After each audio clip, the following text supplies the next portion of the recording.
Hello and welcome to my video. I am here tonight chilling with three-nose Vin Diesel, and we are going to expand on a few topics that will give you a foundation for understanding the right to die debate, death with dignity, and physician-assisted suicide. So right here in this video, I will lay the groundwork by discussing the philosophical and practical differences between values, morals, and ethics. I will apply that to the practice of medicine to outline bioethics, or ethical practice in medicine and healthcare. Finally, I will provide a framework for describing different types of euthanasia and physician-assisted suicide.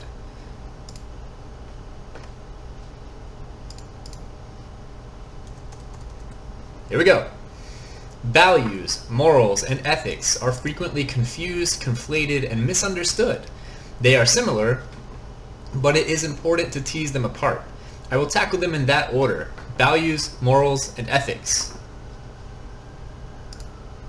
Values are principles that we hold to guide our standards for thought and behavior. They guide not only individual behaviors, but those of organizations and entire societies.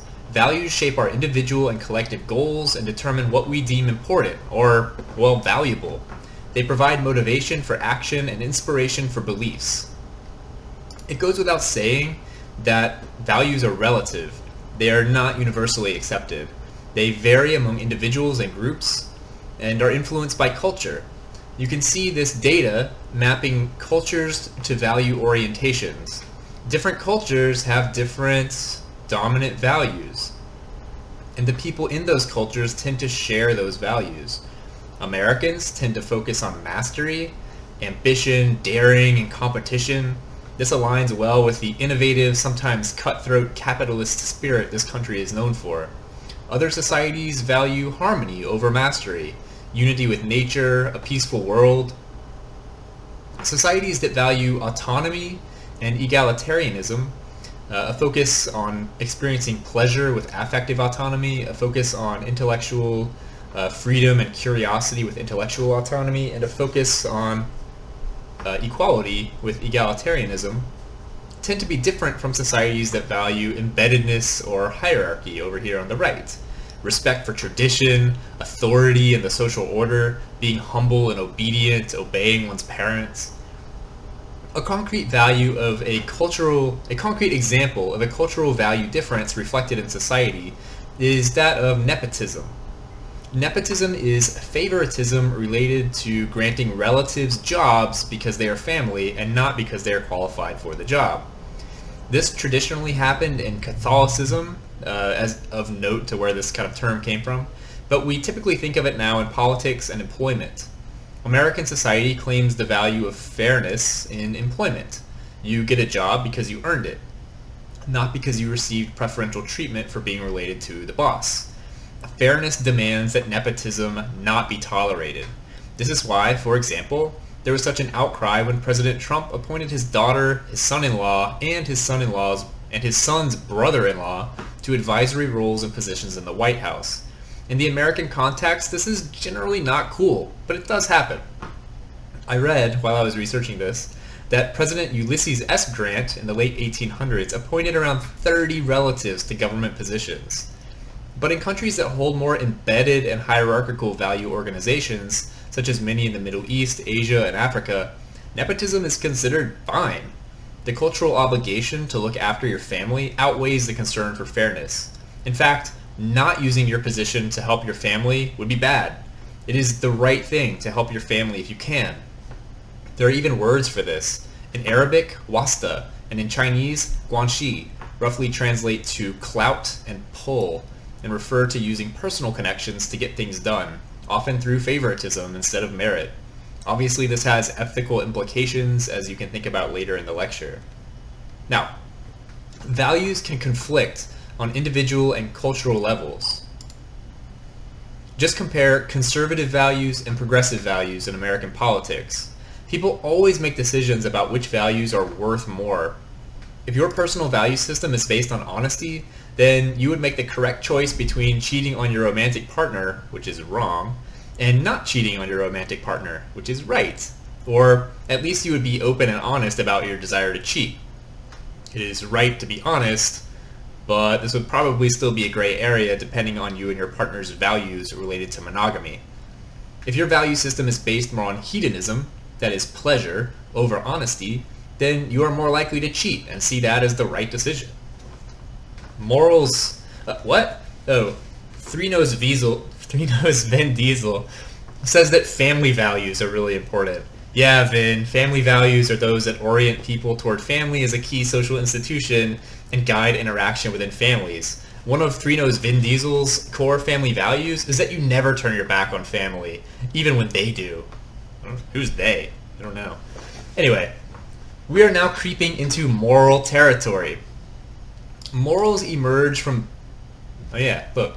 Family values in The Fast and the Furious.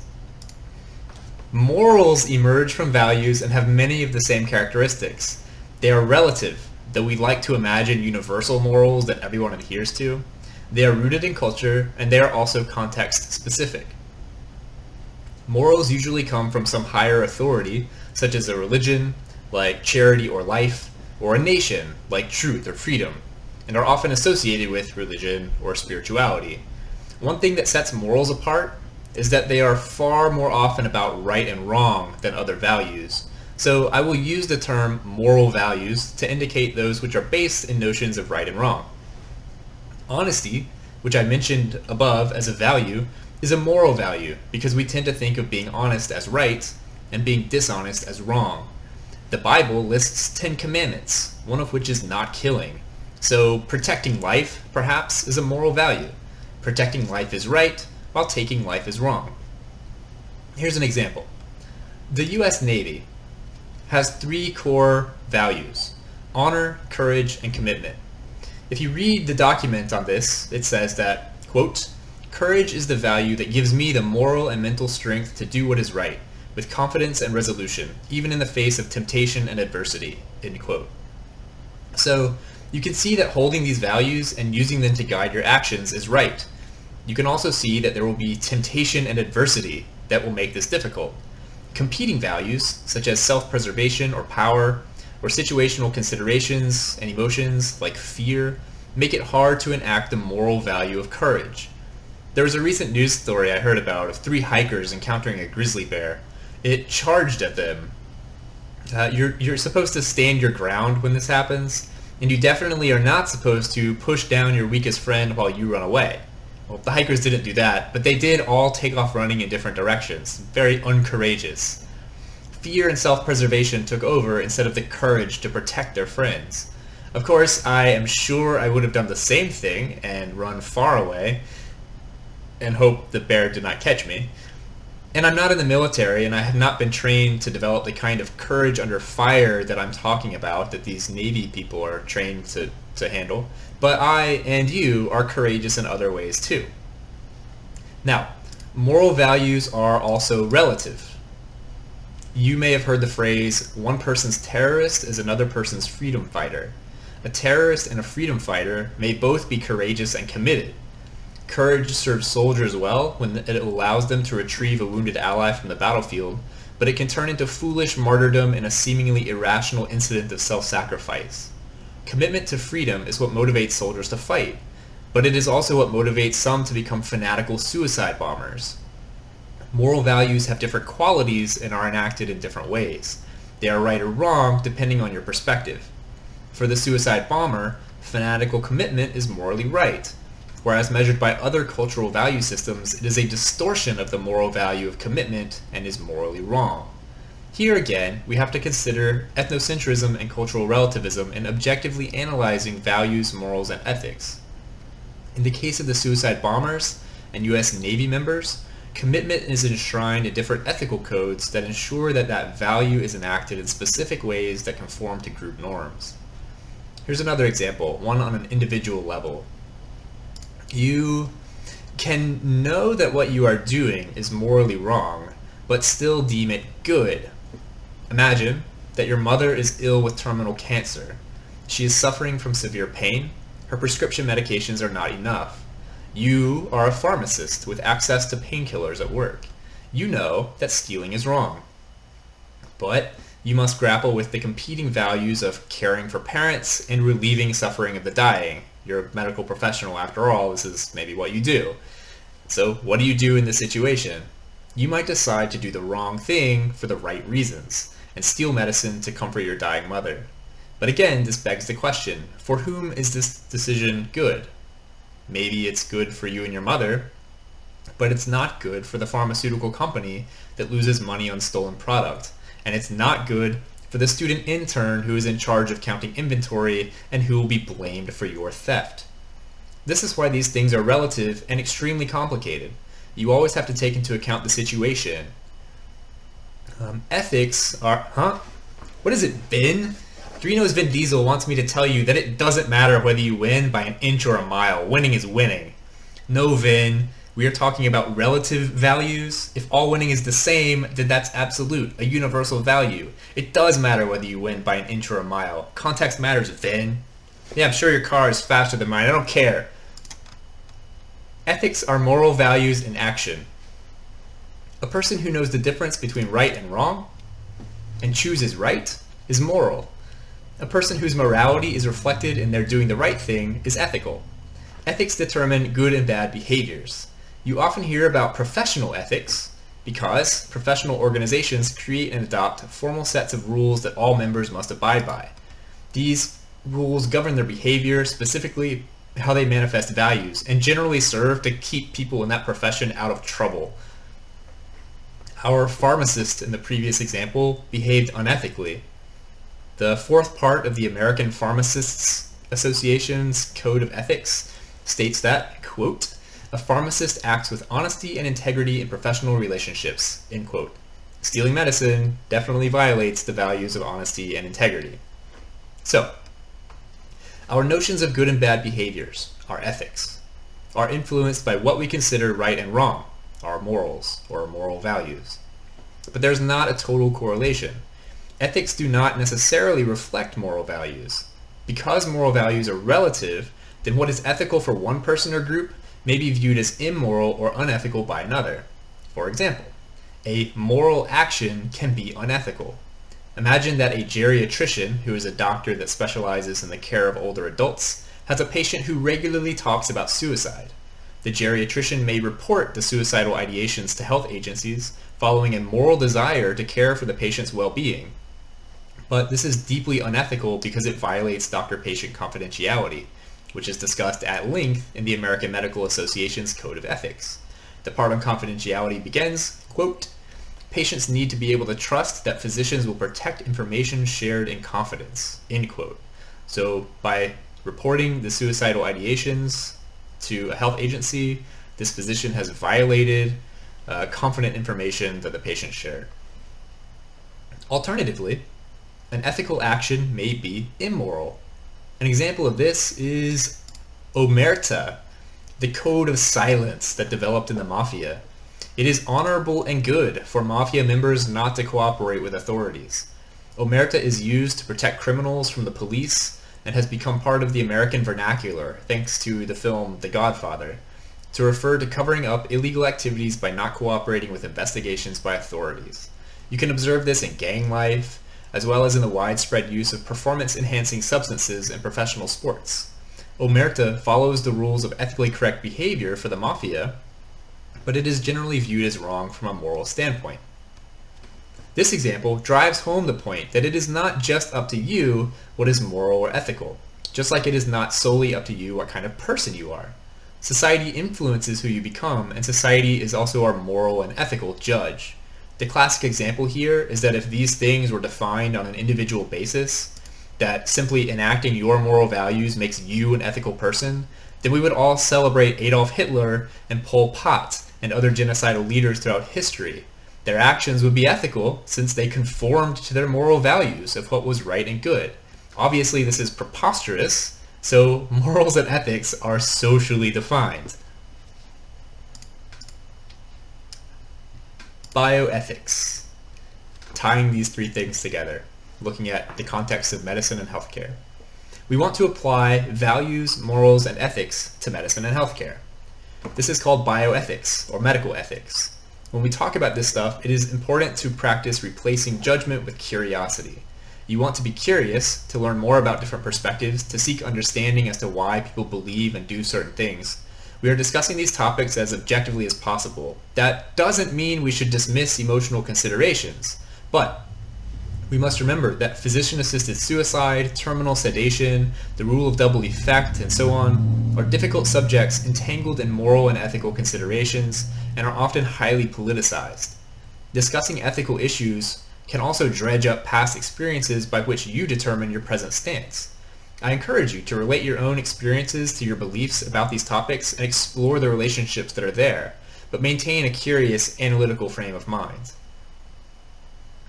There are 4 guiding principles of medical ethics: autonomy, beneficence, non-maleficence, and justice. Autonomy is our ability to exercise free will, to assert independence. Being a patient necessarily reduces your autonomy because you are supposed to do what doctors tell you. Further, you are supposed to conform to what is called the sick role, which is a set of social expectations and obligations governing how sick people should think, feel, and act. Most importantly, you are supposed to try to get better. If you have a terminal illness, your autonomy is further reduced and you are not expected to try and get better. However, you may be expected to stay positive or maintain hope while accepting your impending death. You may be expected to attend to your social relationships, tell people you love them, spend quality time, and so on. Autonomy becomes especially important in bioethics when we ask the question, who has the right to tell me what I can and cannot do? If a terminal patient wants to die, should they be allowed to do so? Further, should doctors be allowed to help patients die if the patient wants to? These are complicated questions. The second and third guiding what is it, three-nosed Vin Diesel? He says that he lives his life a quarter mile at a time. Nothing else matters. Not the mortgage, not the store, not his team and their bullshit. For those 10 seconds or less, Vin is free. Great, Vin. You have 10 seconds of total autonomy, but you can't be completely autonomous. You have to pay the mortgage, you have to go to work, you have to deal with your family. You only have any autonomy at all, you have any free will and independence because society creates roles for you to play. I think that one got to him. He likes imagining that he is free. The second and third guiding principles of medical ethics are related: beneficence and non-maleficence. Beneficence is doing good for the patient, maximizing their well-being, while non-maleficence is do no harm. You've heard in that injunction. Obvious questions here include, how do we define good and how do we define harm? Is killing a patient harm, or is it good if that patient expresses a wish to die? What about harm to the family if a loved one dies? Or to society? How much autonomy should the patient have to dictate what they think is good for them? How much authority and power should medical professionals have to assert their own expertise and either support or deny a patient's wishes? The fourth guiding principle of medical ethics is justice, which involves fairness and finding a balance among competing interests. Here's a comic for the last couple. If a patient in a persistent vegetative state with no chance of recovery has a functioning liver, and the patient in the next bed over needs a liver transplant today or else they will die, and I know that they would not be right next to each other, should the unconscious patient be allowed to die or should they be killed so that the next patient over can live? Is that fair to the unconscious patient, to their family, to the liver transplant patient? Is this for the greater good, killing one patient or one person to save the life of another? I know you've all heard of the trolley problem. What about the unconscious person's right to autonomy? Who decides for them if they can't decide for themselves? There are innumerable scenarios to consider using these four principles. How should a doctor best tell a patient that they're dying? What do you do if a patient needs a shot but has a fear of pain or needles? Should CPR always be applied when someone's heart stops beating? Should prospective parents be allowed to screen fetuses for genetic disorders and disabilities? Should doctors be allowed to participate in patients' deaths? Let's quickly review this last one and talk about two controversial ways that doctors can participate in patients' deaths: euthanasia and physician-assisted suicide. I have a handy chart on this PowerPoint here that you can look at on the bottom. You can fill this in with examples of the intersections of these two types of death participation and the additional descriptors here. So euthanasia is when a doctor intentionally ends the life of a patient to relieve pain and suffering. Just like when your pet has to get put to sleep, the veterinarian euthanizes them. When I was 5 years old, my dog, Angel, got run over by a UPS truck. It was horrible. It fractured her hips and broke her legs, and I watched it happen standing at the end of the driveway. I remember my mom taking me and Angel to the vet, and they euthanized her to end her pain and suffering, and she went to doggy heaven. That is exactly what happened. That's where she went. Physician-assisted suicide is different than euthanasia. The doctor does not directly end the patient's life. Rather, the doctor provides a competent but suffering patient, upon the patient's request, the means by which the patient intends to end their own life. The doctor will prescribe something to drink that the patient can take whenever they want, and that drink will kill them. Those categories of death can be voluntary, non-voluntary, or involuntary, and they can be active or passive. Voluntary euthanasia, or physician-assisted suicide, is when the patient gives consent to die. They ask the doctor to euthanize them or to give them the drugs to do it themselves. Non-voluntary euthanasia is when the consent of the patient is unavailable. The patient may be unconscious, like in a persistent vegetative state, or have a cognitive or intellectual disability such that they do not understand or are not aware of what is happening, such as with an elderly advanced dementia patient. They are unable to exercise autonomy and unable to state whether their death is good, bad, or just. Involuntary euthanasia means that the patient dies against their will. A doctor or nurse who injects a patient with an overdose of morphine, perhaps with the moral intent to relieve their suffering, but against the patient's wishes, has involuntarily euthanized the patient. Involuntary euthanasia is usually murder, but not always. Think about a soldier who gets his midsection blown up by a grenade and screams for the medic to save his life. The medic knows that the soldier will soon die a horrible death and has no morphine to treat him. To relieve the soldier's suffering, the medic pulls out a revolver and shoots the soldier in the head. That is also an example of active euthanasia, where the medic has used lethal substances or force to kill. With passive euthanasia, a medical professional simply withholds treatment that is necessary for life. Removing a feeding tube or other life-sustaining medical technology and allowing the patient to die naturally is passive euthanasia.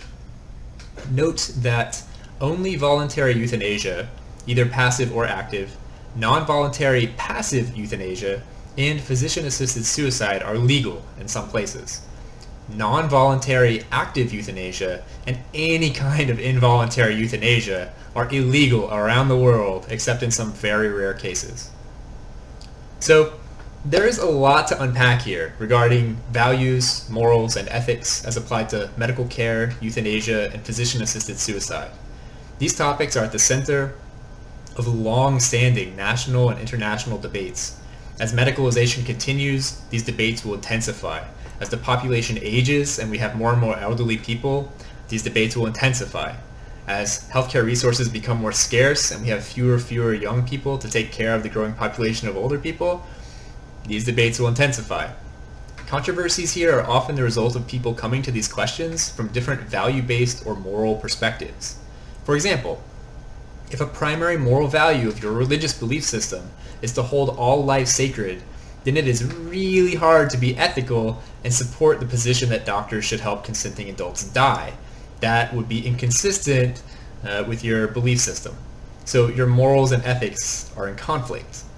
If your value system holds that bodily autonomy is an inviolable personal right, my body, my choice, then you sort of have to agree that people should be allowed to let their bodies die. The idea that others can impose their will on anyone's bodily autonomy is antithetical to that right.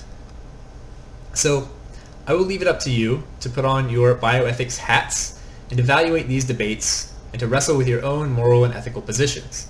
If you are in my class, and even if you aren't, go and watch How to Die in Oregon, a documentary about the right to die, death with dignity, and physician-assisted suicide in the United States. It is a fascinating film. I cannot wait to hear your thoughts on the topics in this video and in that film. Say bye 3 Nose Vin Diesel. Bye everybody. Thanks for watching this video, and I will see you later.